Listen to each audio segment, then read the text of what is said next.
In this video, I'll walk you through the simple review of Lovable.dev.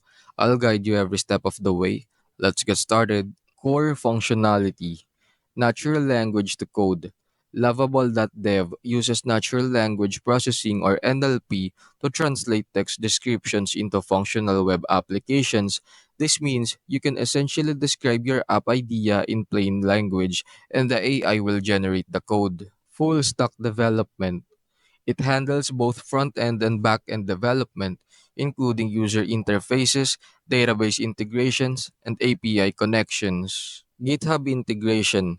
Seamless integration with GitHub allows for version control and collaboration. Visual editing provides a visual editor for fine-tuning application designs. Strengths.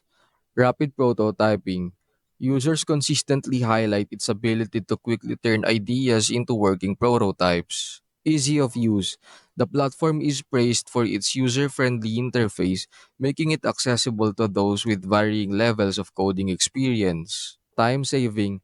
It significantly reduces development time, allowing for faster iteration and deployment. Code ownership. Users get full ownership of the code. In essence, Lovable.dev aims to bridge the gap between idea and execution, making web application development more accessible and efficient.